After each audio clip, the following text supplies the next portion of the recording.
Hey, Mike, so talk to us. What's one piece of advice you can give us this Monday morning? A little background. I Hmm. work at an AI company, right? Pearl. And so what we're doing is we're helping dentists see and analyze everything that's on the x-rays that are taken.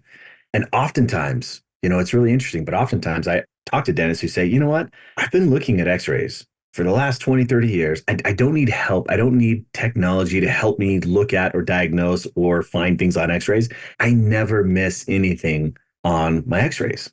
And I guess a piece of advice that I would give is that it's not necessarily about you. Now, that sounds really bad, but it's really about the patient and what the patient is expecting. Oftentimes, we get an influx of patients that reach out to us at Pearl that are asking us, hey, can you help us find a dentist in the area that we live in that utilizes artificial intelligence? Because they've been burned before. They've had bad experiences before. They've needed to go and get a second opinion before. And so it's really about what the patient's expectations are. What is going to give your patients the peace of mind that they are going to a practice that leverages the latest and greatest in technology so that they are going to someone who's going to provide them with the best oral care available? And so you guys have been bumping into this a lot with regular population, general population asking? Yeah, so we get a lot of patients that have an interest in what we're doing with Hmm. artificial intelligence and highlighting all of the pathologies on the x-rays because really what it does is it's giving the patients, as the patient's in the chair, it gives them the opportunity really for the first time to kind of see what the clinician's seeing, to see what the Hmm. doctor's seeing. The dentist can look at the x-rays and he can see and analyze almost everything that's on there, but when he's pointing out the treatment to the patient's like, I'm sorry, everything looks kind of gray or this dark color gray because the Yeah. doctor's like, do you see this area right here that's a little darker? And for them, they're not seeing it. But when AI can come in and highlight all of those areas on the x ray, it breaks it down for them. It helps them see it and understand it. And when they see it and they understand what's going on the x rays, it makes sense to them. It truly leads to an increase in case acceptance. Do you, Mike, by any chance have stats on how much missed things have happened? You know what I mean? Like my own self-trust. I got this. Don't worry. I've been doing this for years compared to AI. I do. In fact, I'm glad that you asked that. We did not rehearse this before, but I actually had some stats up that I wanted to share. And this is right off of the CDC website. These are some studies that show that 43% of caries in x rays are undiagnosed. 20% of caries diagnosed in patients are not actually caries. Here's the big one: 49%, almost right down the middle, almost a coin toss. 49% of periapical radiolucencies in x rays are undiagnosed. That's huge. Yeah. That's massive.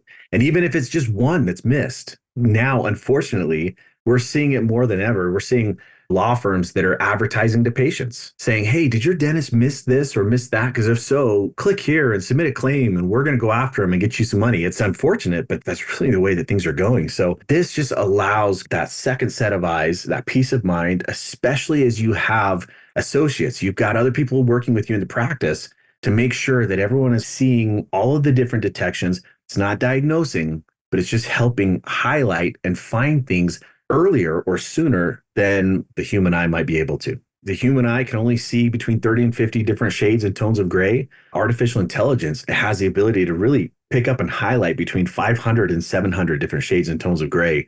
It really is able to catch things earlier than what a dentist might be confident in finding or diagnosing. Gotcha. Okay. Now, this is a question that I've seen floating around. Can AI make mistakes? Absolutely. In fact, what I would say is that when you do install or implement AI, there will be times that you'll look at it and it might be a false positive, it might be a false negative. And here's Hmm. really kind of the reasoning behind it.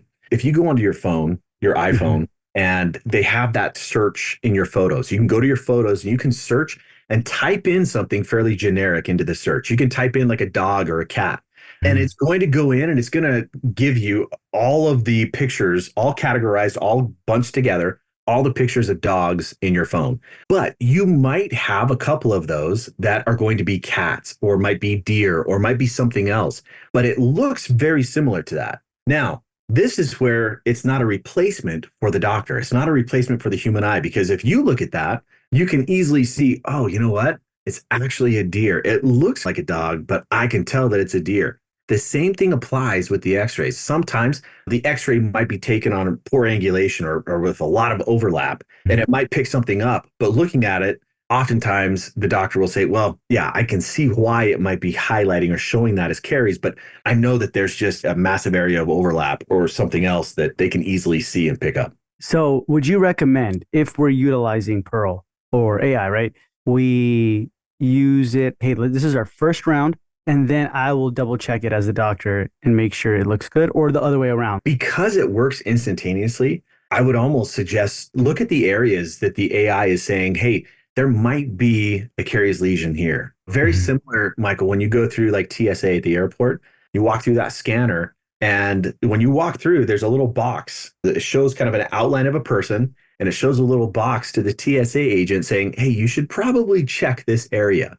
And that's very similar to what the AI is doing, showing you the areas to the dentist that's saying, hey, you might want to check this area based upon the pixels on the x-ray in this area. There's a high likelihood that there's caries or calculus or a periapical radiolucency that's found within this area. Gotcha. It's really good to always keep that alert on this Absolutely. thing.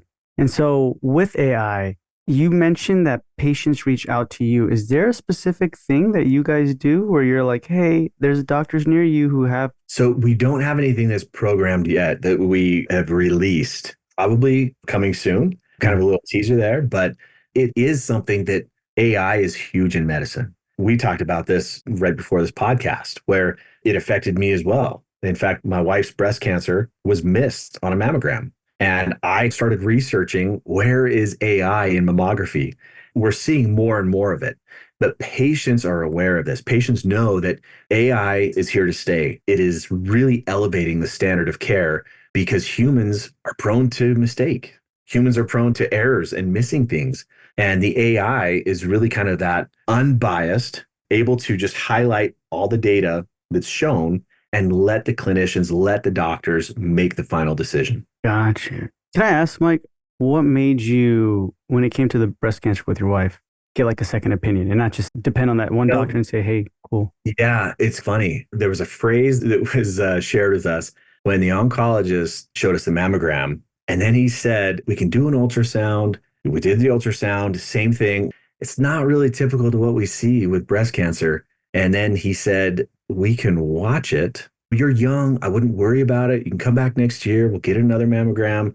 We can see if it's changed in size or anything. I'm like, there's no way. There's no way I'm watching it because I know what that means. What are we going to watch it do? We're going to watch it get bigger. I don't want to play with that. That's really where I thought, you know what? I kind of wanted to research where is AI in mammography because this all happened while I'm working at Pearl, while I'm working at a company that is bringing artificial intelligence aid or detections to x-rays. Those words, we can watch it. To me, it was like, okay, the doctor sees something there, but is not certain enough to give a diagnosis. We went ahead with the biopsy and the biopsy came back positive. She's doing well now, but the Yeah. biopsy came back positive. And I went home and I was like, oh my gosh, of course, humans make mistakes. I don't blame him because here's the thing that I don't know. Was that his first mammogram that he looked at on a Mhm. Monday, or was that his 500th mammogram that he looked at on Friday and where everything is kind of all blending together? Can't blame him for that. Humans just make mistakes. But that's really where, after we got the results back from the biopsy, I went back and I started researching this. And AI in medicine is making massive strides all across all the different fields in medicine. And it's exciting because I do think that it will improve the overall standard of care. That's interesting, man, that you mentioned that because for a lot of patients, dental or not, like this is their visit, whether they're in that chair, right? And then they're getting checked up on and stuff like that. That could be their first, most terrifying experience ever. But for the doctor, it's like, it's Friday, my last pay, I just want to get out of here kind of thing, right? I have stuff to do. And so the doctor could be super experienced, but the time of day and how they're feeling and everything plays a huge factor. And that's what could miss it, right? And so I guess we're not really thinking of, oh, this is the patient's first and most terrifying experience ever here with us. And they're depending on me to get everything on point. But I'm like, I got to get out of here kind of thing, right? Yeah. You look at those x-rays. We've been looking at the same black and white and gray technology for a long time now. Oftentimes, it is kind of on the fence. Like, should we treat it? Should we not? We don't want to be too aggressive. But I remember I've been to the dentist before and the dentist has told me, like, there's something here, but you might want to just keep an eye on it. And I'm like, either there is or there isn't. Can we stop it? Can we do something to remineralize or whatever? But don't just let me walk out of here. If you see something there, let's take care of it. I want to fix it.